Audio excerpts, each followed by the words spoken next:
Hello music fans, I've got a weird one for you today. Next up in my series on how to play great songs, I'm going to take you through Jugband Blues by Pink Floyd. Jugband Blues starts off with a C,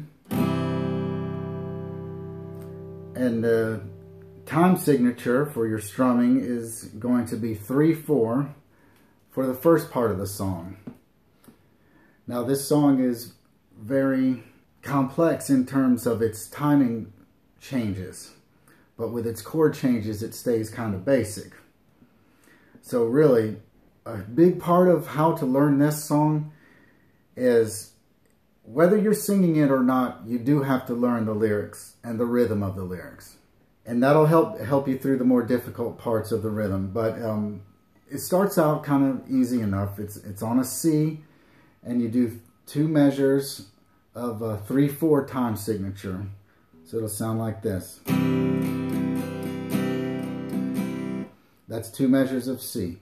1, 2, 3, 2, 2, 3. And then you do the same length of time for A minor. 2 measures of 3/4. 1, 2, 3, 2, 2, 3. And then back to C for another 2 measures of 3/4. 1, 2, 3, 2, 2, 3.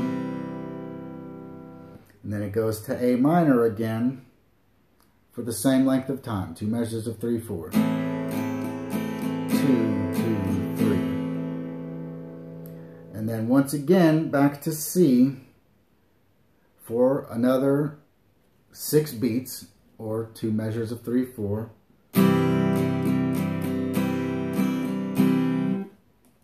So it's C, A minor, C, A minor, C. And then it switches time signatures to 4/4. And for the first measure of 4/4, it's going to be A minor. 1, 2, 3, 4. And then to C for a count of 4. 1, 2, 3, 4. A minor for a count of 4. 2, 3, 4. C 4/4. 1, 2, 3, 4. Okay, so let's back up and review this and how it relates to the lyrics. I'll go to the beginning of the song, the part that's in 3/4. It goes kind of like this. It's awfully considerate of you to think of me here, and I'm most obliged to you for making it clear that I'm not here. And now here's the time change. When the lyrics go, and I never knew the moon could be so big, that's when it switches to the 4/4. So it's like this. And I never knew the moon could be so big, and I never knew the moon could be so blue. So that's as far as we've gotten so far with the lyrics. And this next part kind of takes off in the most odd time signature of the song, where it changes from measure to measure. And it really helps to just figure out the timing of the lyrics. In fact, what helps me when I'm having trouble with the timing of this part is just take my hands off the guitar and just sort of tap out the rhythm with the words. So what we got here for this next part is a measure of 6 beats on A minor, and the lyrics that go on top of that are grateful that you threw away my old. And that is the 6 beats of A minor. So the rhythm is, and I'm grateful that you threw away my old. That's 6 beats. And I'm grateful that you threw away my old.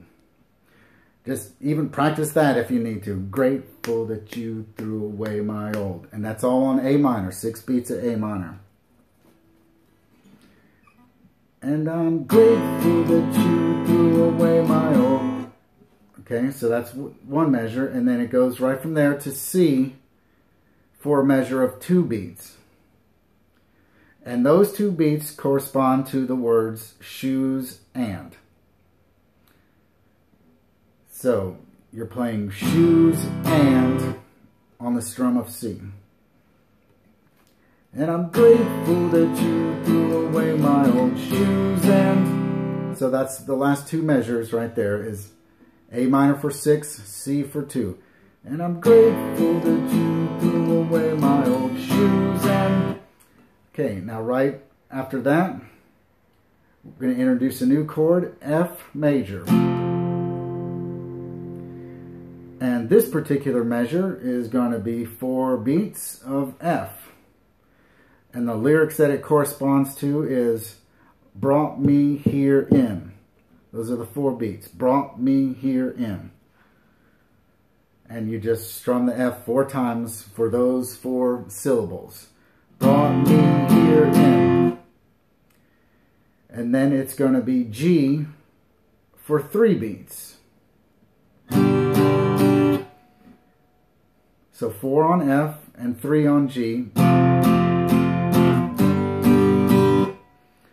And the 3 words that go on top of the G is stead dressed in.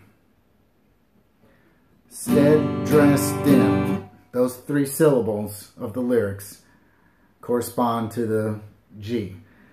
So together with the F, the measure before it, brought me here instead dressed in. And then it's A. And you say red. Instead dressed in red. And when you say red, that's the first measure or the first beat of the next measure, which is A. And at that point, thankfully, we kind of switch back to a more familiar strumming pattern, and it's in 3/4, kind of like the intro. So you hold A for 6 beats or 2 measures of 3/4, red, and then you go to B minor for 1 measure of 3/4. To F sharp minor for 1 more measure of 3/4. Back to B minor for 3/4. And then this time you go to F major. Bar the 2nd fret, play the major chord. So to recap that last part, when you're singing the lyrics, instead dressed in red, you end up on the A, and you do that for 2 measures of 3/4. And I'm wondering who could be writing this song. That change is B minor, F sharp minor, B minor, F sharp major. And that's kind of a common theme in this song. He'll introduce a chord first as a minor, and then the next time he comes to it, it's a major. It's kind of a reoccurring theme in this song. But anyway, when you get to that F sharp major, you actually stop the strumming there, pause for a bit. You pause for 2 measures of 3/4 or 6 beats, but you don't strum it out. You wait for the next part. And the next downbeat switches the time signature to 4/4 again. And you go G for 2, D for 2, A for 2, D for 2. Do that again. G for 2, D for 2, A for 2, D for 2. So once you've played that, stay in 4/4 time signature and then go to F. Hold that for 4 beats. Then go to A minor for 4 beats. Back to F for 4 beats. And and then to A major. See, recurring theme. There it is again. First it's F, A minor, F, A major. So backing up, I'm going to pick it up right with the part where it says, I'm wondering who could be writing this song. And I'm wondering who could be writing this song. And I don't care if the sun don't shine. And I don't care if nothing is mine. And I don't care if I'm nervous with you. I'll do my loving in the winter. It kind of strums in with that A chord right there for a little while. There's a little instrumental section. And, you know, just strum that as long as you like. And just kind of put it in a holding pattern until you're going to repeat the line you did before with this chord change. G, D, A, D. Now this is the jug band section of the song. And not too many people I know walk around with a jug band in tow, so you just have to make something up for your own part. What I usually do is just play it a few times, whistle along a little bit.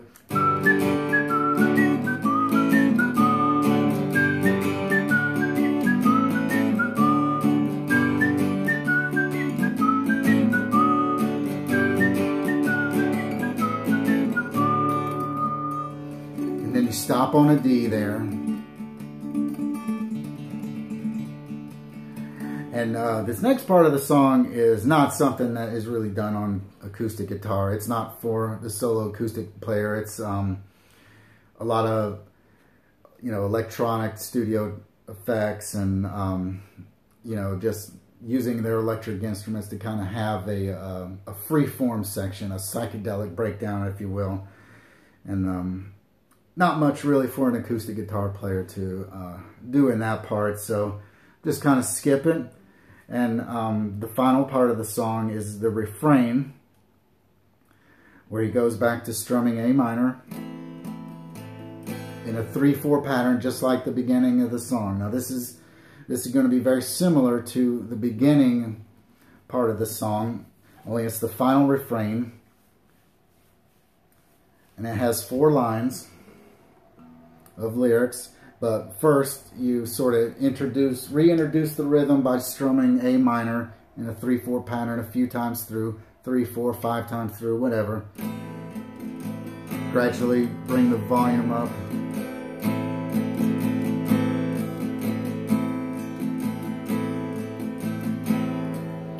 And the interesting thing here is that on the first line, he actually starts singing it while he's still strumming the A minor. The first line of the final refrain, and the C isn't green. When he says, and the C, he's still strumming the A minor and doesn't switch to C until the word isn't. So it does this, it does a 3-beat measure on A, 3 beats on C, and then back to A for 2 measures of 3/4. So it sounds like this. First a little build up here. And the C isn't green. And then the next time, for the second line, you go right away to the C and hold that for 2 measures of 3/4. And I love the Queen, and 2 measures of A minor. And then to C again.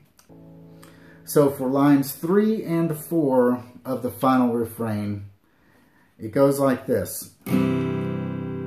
6 beats on C, 6 beats on A, 6 beats on C, 1 strum on A, and you're done. Actually, I'll go through the final refrain here so you can get the first line is a little bit different, but the other 3 are kind of the same. And the sea isn't green, and I love the Queen, What exactly is a dream? And what exactly is a joke?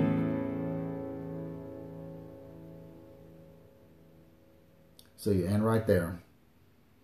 One final strum on A, corresponding to the word joke. And that is how it ends. So, thanks for watching. I hope you have fun with it. What a bittersweet swan song for Syd Barrett's contribution to Pink Floyd.